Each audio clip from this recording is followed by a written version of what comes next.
Greetings, movie fans, and welcome to my emotional breakdown. Oh, God. Okay. Today, whoa, it's been a hectic week. It's my birthday, and stuff happened, and I'm like, ugh. So, suffice it to say, this is one among many things that's been going on with my week. But I'm going to try and get through it as best as I can.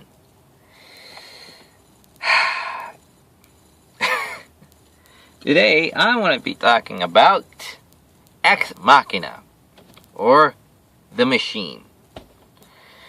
Now, that phrase is referred to as, well, as the process, basically. That's what basically it means in context. Basically, it's what's used for it. It's saying. It means the machine. It's the process of how stuff happens. But anyway, this story, if you don't know, is about an AI. There's your movie. I mean, what else is there to say about this film? Except, it's the biggest cliche in, media. It's an AI story. What else is there to say except don't see it? Because there are two really big extremes in this film. Because if you're going for a story, you are going to be very disappointed. If you're going for the visuals, then you're going to get a decent visual feast. Because visually, it's stunning, it's flawless, it's perfect, visually. Narratively, it's stupid. Because it's the type of movie that asks you why. Doesn't make you think, doesn't make you feel, I feel smart or intellectual or philosophical, spiritual, emotional, nothing. It makes you feel like, what the fuck was that about? And I don't normally swear on these things, but I literally asked myself that question. What was the point of watching this film? There were no real surprises. There were some surprises. There was a slight twist of smarts in the film. One. And the rest was basically predictable or something that wasn't too, I kind of saw that coming, you know. I had a feeling like something kind of like that was going to happen. And that's basically it for this story. Okay, you want to know what this story is. Okay, here. Spoilers. Okay. First off, the beginning, the first minute of whatever this movie starts, the beginning, whatever qualifies as a beginning for this film, starts off like that. We see a guy, whatever the hell his name is. I don't even know what his name is. I don't care what his name is, because this story is that boring. Basically, blonde dude, employee, is at a desk, typing. Suddenly, he gets a thing that says, congratulations, or something. Something pops up. Suddenly, people start texting him on his computer, on his phone. Suddenly, someone comes over, and he has this kind of like, what? Really kind of look on his face. And I have no idea what the hell's going on, because it all just flies by like that. Boom, boom, boom, boom. Suddenly, someone comes over, grabs him on the shoulders, like, hey, happy something. And then we see him on a chopper, going somewhere, saying, okay, so, how far until we get to this guy's, land or whatever? It goes, oh, we've been flying over that for the past 2 hours. Wow, he owns all this wilderness? Gee. No, literally, that's the film. This is our beginning, folks. So yeah, you're going to be lost if you didn't know what the hell was going on. If you're not fast enough or didn't know, what the setup is, what the scene is. Because it goes pop, pop, pop, pop, pop, pop, pop. So, within a minute, he's on the freaking chopper, and over the course of the film, of what you don't know before, it's explained to you later. Oh, he won a lottery to go and live with the company's boss for a week to interview and basically test an AI. Basically.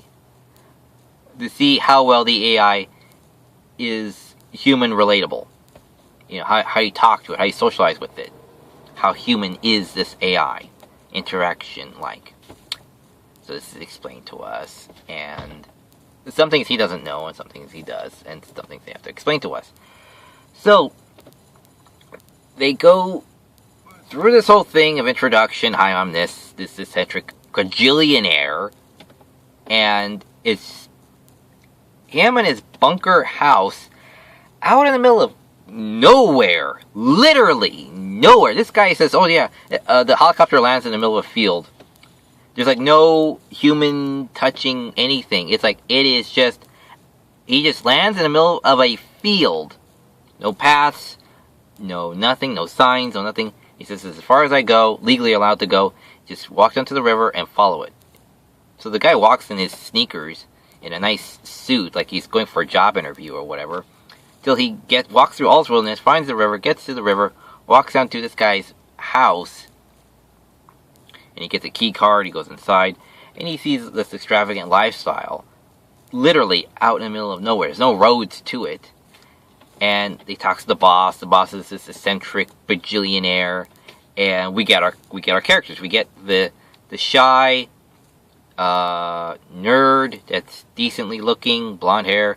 Then we get the eccentric bajillionaire boss, who adds, and I'm not kidding you, he actually is the only likable character because he adds levity to the movie. Everyone else just plays it straight. Oh yeah, and this guy is like a chronic alcoholic, but he tries to make up for it the next morning by exercising and stuff. So he drinks a lot in this movie. And he goes from creepy to eccentric to friendly, like in rapid fire succession. But when he's funny, and you can't help but laugh at him because he makes cultural reference, pop culture references. He makes jokes. He does things kind of in a funny way. So when he wants to be funny, he is funny. I'm telling you, that's the only real plus in this entire thing, other than the visuals. So yeah, the guy meets Ava, A-V-A. That was not really explained as to what that means, but it's a usual thing for an AI, a female, to be called Eve. So we meet Eve in this like controlled environment, glass-plated sort of thing. You know, like when you go to visit someone in prison or something, you have this glass between you two. So they have these sit-down sessions where they philosophize and talk. And it's kind of interesting seeing the back and forth, but then the paranoia sets in. There's a power outage, and, you know, don't trust this person, she says, because, don't trust your boss, because I don't trust him. He's not your friend. Power back on. Yeah, so about those Lions, you know, it's like, or the Red Sox or whatever, it's like, it's just, I am getting that predictable feeling again. It's like, no, this is not going to end well for anyone, possibly other than the AI. It's like, how many different outcomes is this movie really going to have? Really? So,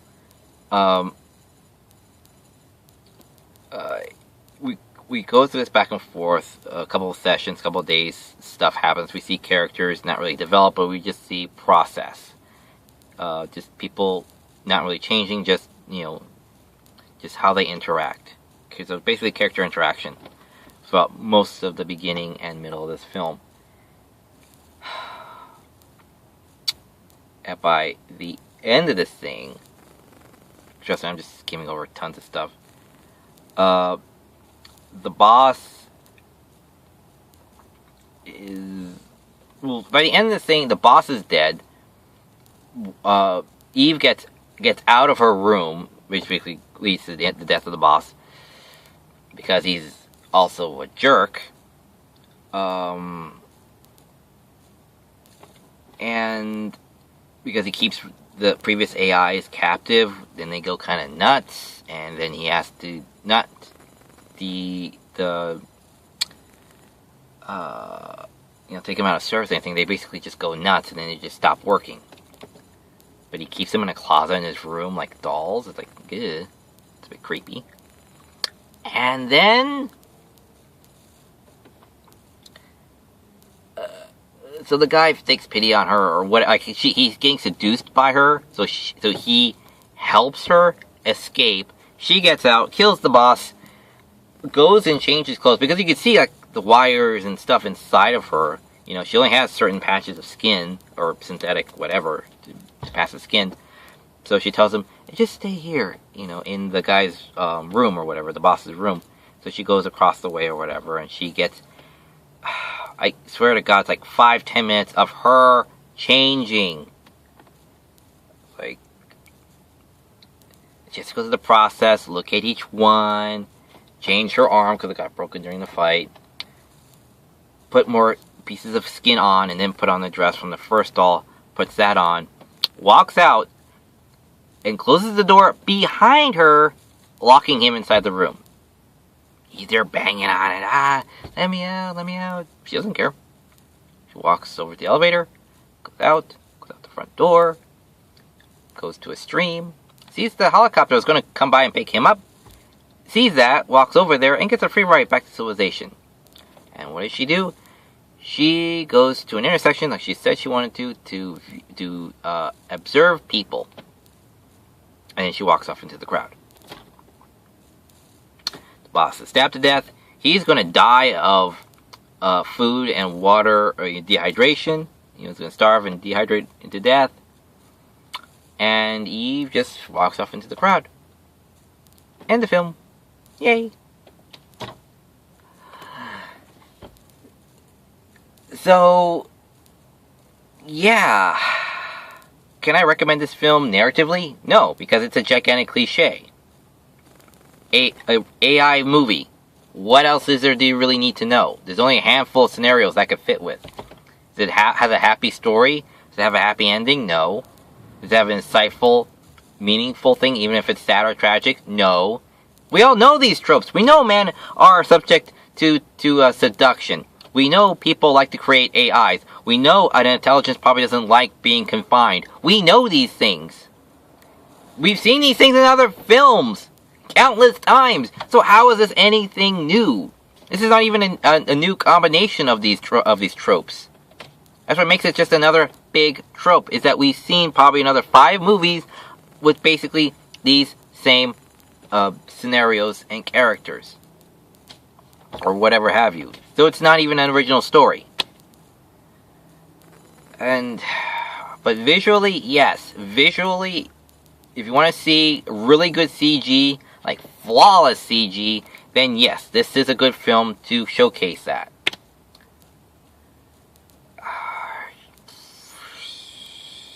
Other than that, I honestly just cannot recommend this film for anyone.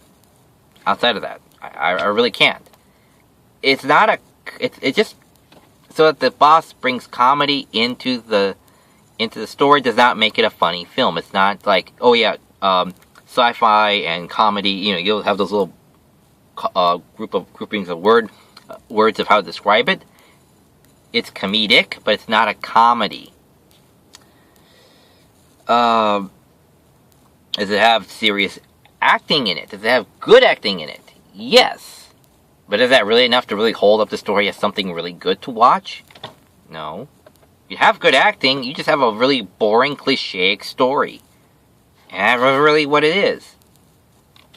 You could have celebrity, established, celebrity actors doing this thing. Acting their hearts out for this thing. It would not make a difference. It would not make this a good movie. Might help sales a little bit, but honestly, as quality goes for the story you're trying to tell, is not that good. Because it doesn't make you feel anything other than humans are stupid beings or something, and the AI outsmarted them all. Well, the 2 anyway. And it's just. That's it. So yeah, that's all I have to say, and until next month when there'll be a whole lot of movies, take care, and see you on the other side of the screen.